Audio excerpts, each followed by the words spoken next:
എല്ലാവർക്കും റിഡക്റ്റീവയുടെ പുതിയൊരു വീഡിയോയിലേക്ക് സ്വാഗതം. കുറച്ച് നാൾ മുമ്പ് നമ്മൾ സംവരണ അന്ധവിശ്വാസങ്ങൾ എന്ന് പറഞ്ഞുകൊണ്ട് ഒരു വീഡിയോ ചെയ്തിരുന്നു. അത് ബേസിക്കലി സംവരണത്തെപ്പറ്റി നമ്മുടെ സമൂഹത്തിൽ നിലനിൽക്കുന്ന ചില അന്ധവിശ്വാസങ്ങളും അന്ധവിശ്വാസങ്ങൾ എന്തൊക്കെയാണ്, അന്ധവിശ്വാസങ്ങൾക്ക് യുക്തിയുണ്ടോ, നമുക്ക് ഈ സംവരണത്തെ പറ്റിയുള്ള വിഷയത്തിൽ എക്കണോമിസ്റ്റുകൾ നടത്തിയ പഠനങ്ങൾ അല്ലെങ്കിൽ സാമൂഹ്യ ശാസ്ത്രജ്ഞർ നടത്തിയ പഠനത്തിൻ്റെ ബേസിസിൽ ഇത്തരം അന്ധവിശ്വാസങ്ങൾക്ക് എന്തെങ്കിലും യുക്തിയുണ്ടോ, എന്തെങ്കിലും റാഷണൽ ഉണ്ടോ, എന്തെങ്കിലും ലോജിക്കൽ സ്റ്റാൻഡിംഗ് ഉണ്ടോ എന്നതായിരുന്നു നമ്മളവിടെ പരിശോധിച്ചത്. അപ്പോൾ ഞാനവിടെ റെഫർ ചെയ്തത് അശ്വിനി ദേശ്പാണ്ഡെ എന്ന് പറഞ്ഞുകൊണ്ട് ഈ സംവരണം പോലുള്ള വിഷയങ്ങളിൽ ഇന്ത്യയിലും ഗ്ലോബലിയും റിസർച്ച് നടത്തുകയും പബ്ലിഷ് ചെയ്യുകയും ചെയ്യുന്ന റിസർച്ചറിൻ്റെ അഫർമേറ്റീവ് ആക്ഷൻ ഇൻ ഇന്ത്യ എന്ന് പറഞ്ഞ പുസ്തകത്തെ ആധാരമാക്കിയായിരുന്നു.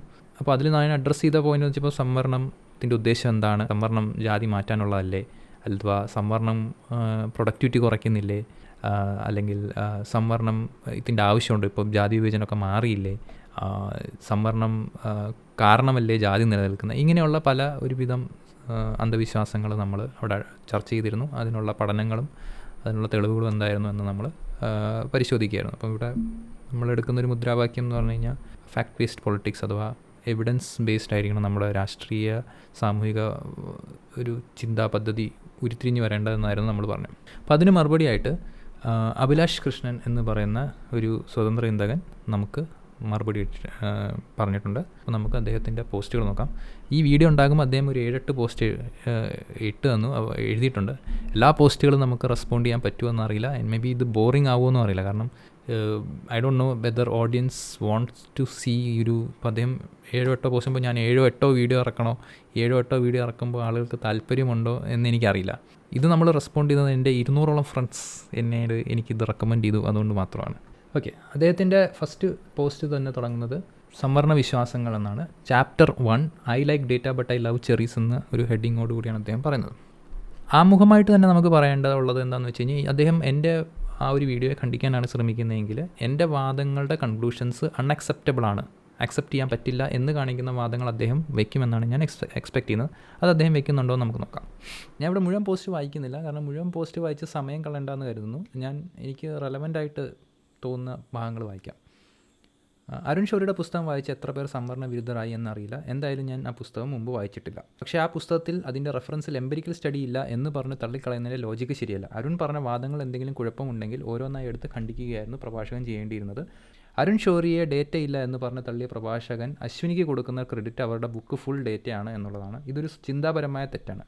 സാമൂഹിക സാമ്പത്തിക വിഷയങ്ങളിൽ ഡേറ്റ ഉപയോഗിക്കുന്നതിൻ്റെ എംപരിസിസം എന്ന് ബ്രാക്കറ്റിൽ കൊടുത്തിട്ടുണ്ട്. പരിമിതിയും അതിൻ്റെ പ്രശ്നങ്ങളും എല്ലാം ചർച്ച ചെയ്യുന്ന ഒരു ലേഖനം ഉടനെ വരുന്നുണ്ട്. തൽക്കാലം മീസസിൻ്റെ ഹ്യൂമൻ ആക്ഷനിലെ ഒരു ഭാഗം ഇവിടെ ചേർക്കുന്നു.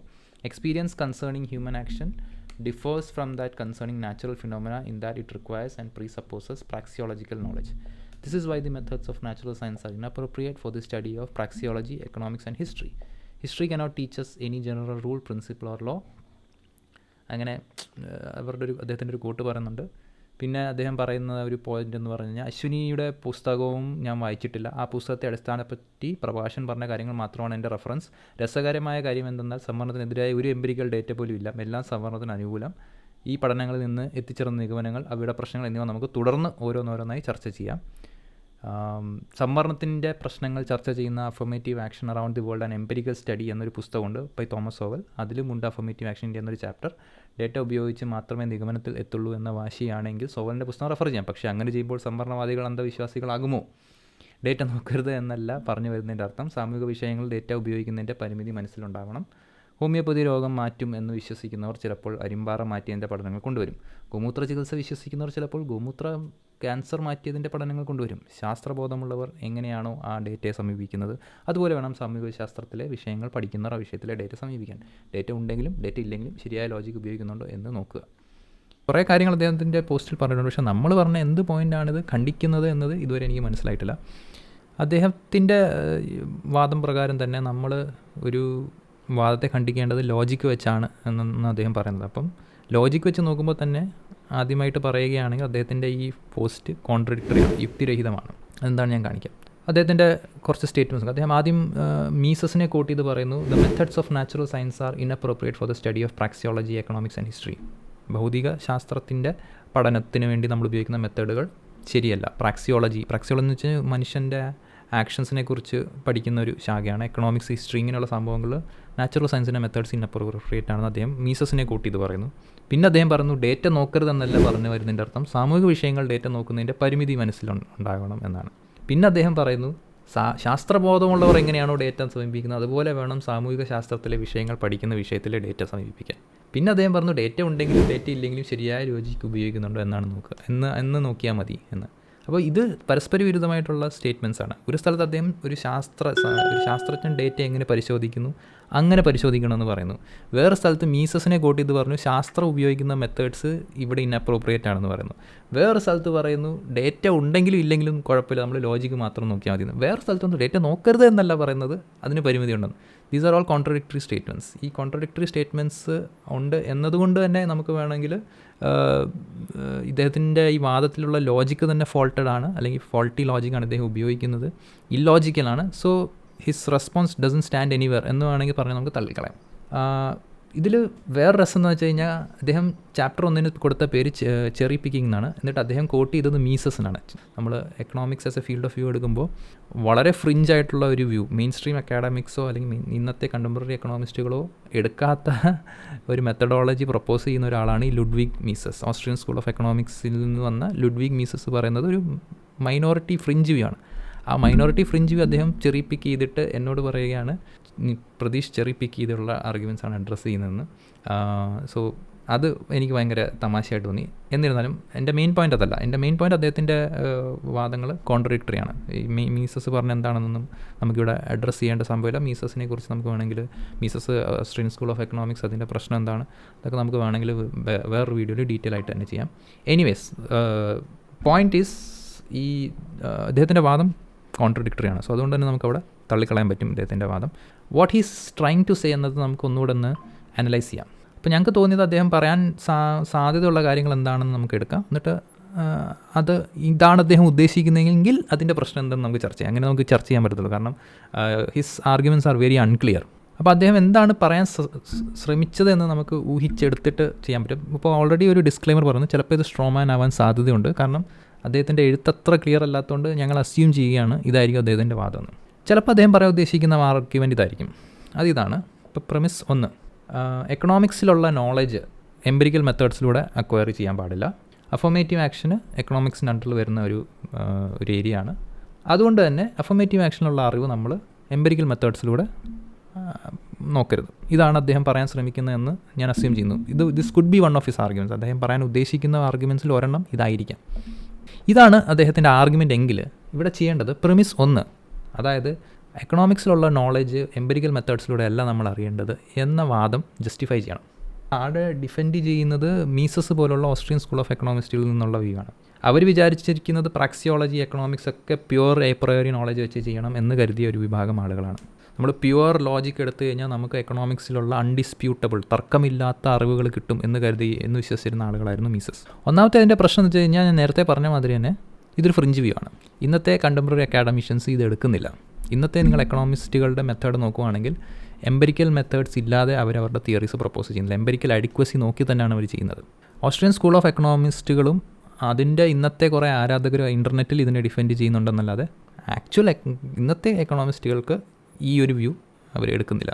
അതുകൊണ്ട് തന്നെ ഇത് പ്രിമിസ് 1 ജസ്റ്റിഫൈ ചെയ്യേണ്ടത് അഭിലാഷിൻ്റെ റെസ്പോൺസിബിലിറ്റിയാണ്. Why should we believe in premise 1? Empirical methods നമ്മൾ ഉപയോഗിക്കാൻ പാടില്ല എക്കണോമിക്സിൽ എന്ന ഒരു രീതി, ലോജിക്കാണ് പ്രധാനം, ഡേറ്റ നമ്മൾ നോക്കേണ്ടതില്ല എന്നൊരു സംഭവം. എപ്രയോറി അറിവുകളാണ് നമ്മൾ എടുക്കേണ്ടത്, പോസ്റ്റീരിയറി അറിവ് നമ്മൾ നോക്കേണ്ടതില്ല എന്ന വാദം ജസ്റ്റിഫൈ ചെയ്യേണ്ട ബാധ്യത അവിടെ അഭിലാഷിനാണുള്ളത്. കണ്ടംപററി അക്കാഡമിഷ്യൻസിനെ നമ്മൾ റെഫർ ചെയ്യുമ്പോൾ അവർ ഈ ഒരു വ്യൂ എടുക്കുന്നില്ല. നോബൽ പ്രൈസ് സമ്മാനം കിട്ടിയ അഭിജിത്ത് ബാനർജി, എസ്തർ ദുഫ്ലോ, ഇവർക്ക് എന്തിനാണ് നോബൽ പ്രൈസ് കിട്ടിയത്? റാൻഡമൈസ് കൺട്രോൾ ട്രയൽസ്, നമ്മൾ സയൻസിൽ ചെയ്യുന്ന മാതിരിയുള്ള റാൻഡമൈസ്ഡ് കൺട്രോൾ ട്രയൽസ് എക്കണോമിക്സിൽ ചെയ്യാൻ പറ്റുന്നത് ചെയ്തത് ആ റിസർച്ചിനാണ് അദ്ദേഹത്തിന് നോബൽ പ്രൈസ് കിട്ടുന്നത്. അങ്ങനെയാണ് നമ്മൾ എക്കണോമിക്സ് മുമ്പോട്ട് കൊണ്ടുപോകാൻ എന്ന് വാദിക്കുന്ന ആളുകളാണ് ഇന്നത്തെ എക്കണോമിസ്റ്റുകൾ. അതുകൊണ്ട് തന്നെ അദ്ദേഹത്തിന് ഈ വാദം ഉണ്ടെങ്കിൽ, പ്യുവർ എപ്രയോറി റീസണിംഗ് ആണ് നമ്മൾ ഉപയോഗിക്കുന്നതെങ്കിൽ അദ്ദേഹം ഇവിടെ എസ്റ്റാബ്ലിഷ് ചെയ്യേണ്ടത് എക്കണോമിസ്റ്റുകൾ, കറണ്ട് എക്കണോമിസ്റ്റുകൾ, കണ്ടംപററി എക്കണോമിസ്റ്റുകൾ, മെയിൻ സ്ട്രീം എക്കണോമിസ്റ്റുകളെല്ലാം എപ്രയോറി റീസണിംഗ് ആണ് അറിവ് നേടാൻ ഉപയോഗിക്കുന്നത്, അല്ലെങ്കിൽ എപ്രയോറി റീസണിംഗ് മാത്രമാണ് അറിവ് നേടാൻ ഉപയോഗിക്കുന്നത് എന്നത് എസ്റ്റാബ്ലിഷ് ചെയ്യണം. അല്ലെങ്കിൽ ഇന്നുള്ള കറണ്ട് എക്കണോമിസ്റ്റുകൾ, കണ്ടംപററി എക്കണോമിസ്റ്റുകൾ, മെയിൻ സ്ട്രീം എക്കണോമിസ്റ്റുകൾ ഇവരെല്ലാം ചെയ്യുന്നത് തെറ്റാണെന്ന് എസ്റ്റാബ്ലിഷ് ചെയ്താലും മതി. പക്ഷെ നമുക്ക് കൗണ്ടർ തെളിവുകളുണ്ട്. കണ്ടംപററി എക്കണോമിസ്റ്റ് അങ്ങനെയല്ല. കണ്ടംപററി എക്കണോമിസ്റ്റ് എംപിരിക്കൽ ടെസ്റ്റിംഗ് കൂടി ഉപയോഗിക്കുന്നുണ്ട്. എപ്രയോറി ആയിട്ടുള്ള ആക്സിംസ് മാത്രമല്ല അവരെടുക്കുന്നത്. അവർ എപ്രയോറി ആക്സിംസ് വെച്ച് എന്തെങ്കിലും മോഡൽ ഉണ്ടാക്കുന്നുണ്ടെങ്കിൽ അത് എംപിരിക്കലി അഡിക്വേറ്റ് ആണോ എന്നുകൂടി ടെസ്റ്റ് ചെയ്തിട്ട് എംപിരിക്കൽ അഡിക്വസി കിട്ടുന്നില്ലെങ്കിൽ ആക്സിംസിൽ മാറ്റം വരുത്തുന്ന രീതിയിലാണ് ഇന്ന് എക്കണോമിസ്റ്റുകളും എക്കണോമിക്സും വർക്ക് ചെയ്യുന്നത്.